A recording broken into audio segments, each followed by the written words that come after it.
Hi, I'm Silpa on the product marketing team at MongoDB. And I'm Michael, and I'm on the developer advocacy team. And welcome to Between Two Leaves, where we break down what MongoDB shipped last month, telling you what it is, who it's for, and why you should care. We've got 5 exciting updates to cover, plus a live demo of the new in-IDE data browsing experience in VS Code, heavily focused on hardening Atlas for mission-critical workloads, things like more control over backups, tighter security, and better API visibility. And as always, everything we cover today, plus more, is on mongodb.com/products/updates. Yeah, this was a really big month for the ops and security side of things, which honestly doesn't always get the spotlight, so I'm really glad we're digging in. If you were running multi-region disaster recovery in the past, meaning you keep backups across different geographical locations just in case an outage happens, you basically had to take everything or nothing. You are forced to copy all of your snapshots, which are essentially just point-in-time backups of your database, and retain them for the exact same duration as your primary region. Which meant you ended up holding onto backups you really didn't need in regions that were purely for failover. And failover is really just your safety net region if your main one goes offline.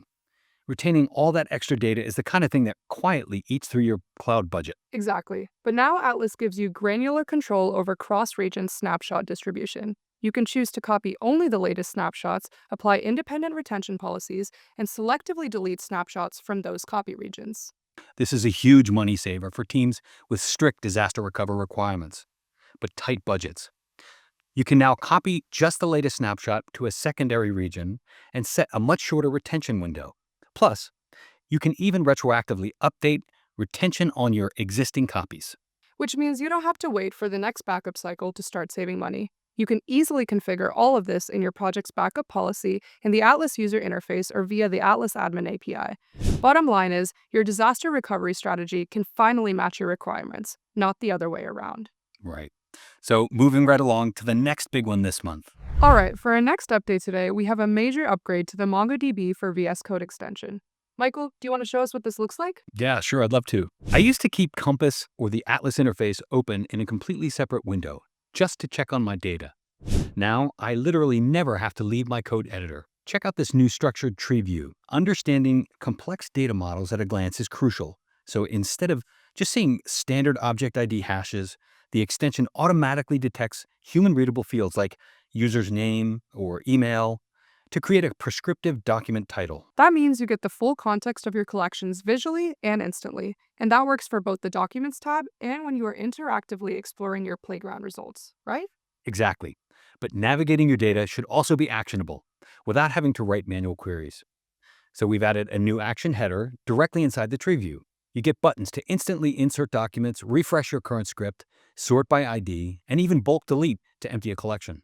And managing individual records is easier than ever too. If you hover over any document within that tree view, it reveals a contextual action menu. You can instantly delete, copy, clone, and edit the document natively, right there. We wanted to make interacting with your database as natural as possible.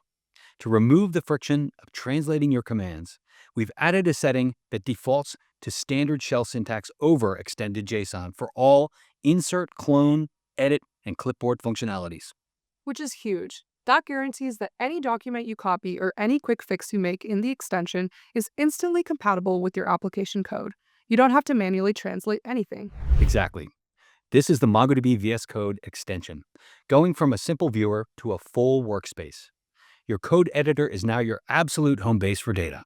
Let's talk about access control. Michael, how many times have you seen someone get project owner just because there wasn't a role that matched to exactly what they needed? Yeah, happens all the time. It's the path of least resistance, and honestly, it's a security nightmare. If you think about a database administrator who just needs to manage indexes, or a contractor who only needs to configure network peering, before, you'd have to give them way broader access than necessary. Right, and that's exactly why we just introduced 15 new purpose-built project-level roles in Atlas. These roles span across clusters, security, backup, and network configuration, so you can isolate those functional permissions without requiring broad project owner access. Yeah, this is huge, because for security-conscious organizations, this is table stakes. Least privilege access isn't just a nice-to-have anymore. It's a strict requirement for almost every compliance framework out there. These roles are available right now via the Atlas user interface, the Atlas CLI, and the Atlas admin API. You can finally give someone exactly the permissions they need, nothing more, nothing less. All right, let's shift gears to something developers and operations engineers are going to love. Anyone who's built automation against an API, which is basically just the way your code talks directly to Atlas, with no visibility into rate limits, knows the pain. Rate limits are just the cap on how many requests you can make in a given time frame. And when you hit them without knowing, your pipeline fails.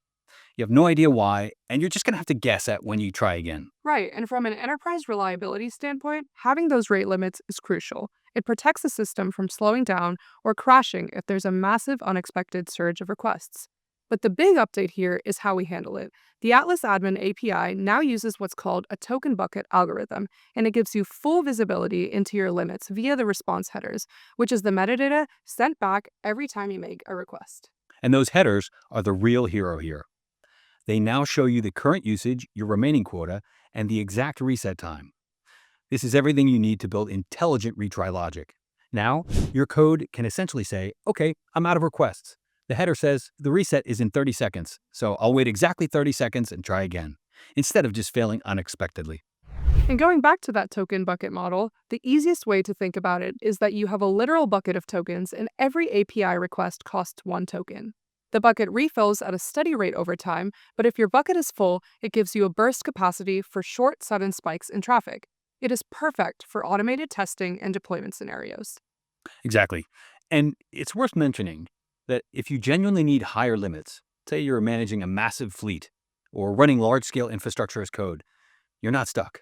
The MongoDB support team can adjust those limits as needed. To get started, just inspect the rate limit headers in any admin API response. This is the kind of thing that doesn't make headlines, but makes your life dramatically better if you're building automation at scale. Let's do a quick one. If you're running Atlas on Google Cloud using Private Service Connect, which is essentially Google's way of securely connecting your virtual networks, port mapping is now generally available, meaning it is fully ready for production use. Right. And port mapping essentially lets you route your network traffic much more efficiently.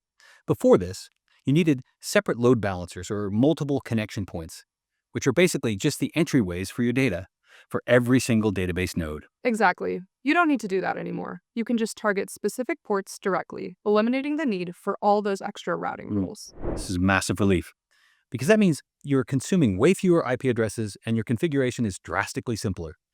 You avoid writing complex scripts or having to completely redeploy just to scale up.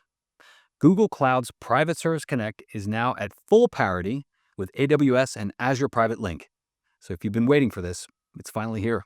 To quickly recap today, we covered granular control over your backup snapshots, 15 new built-in roles for tighter security, full visibility into API rate limits, simplified Google Cloud Private Service Connect, and of course, that incredible new data browsing experience right inside VS Code. It was a huge month for builders and operations teams alike. But remember, we only had time to cover the highlights today. There's always more. You can head over to mongodb.com/products/updates to see the full list of everything we shipped last month, including the updates we just didn't have time to get to today. And looking forward to our next episode, we have some really exciting new features lined up. We're going to go deep on exactly how they work, why they matter, and who they are built for. You definitely don't want to miss that one. So make sure you hit subscribe. And seriously, drop your questions, feedback, and what you want to see next in the comments below. We actually read them. Thanks for hanging out with us today. We'll see you next month on Between Two Leaves.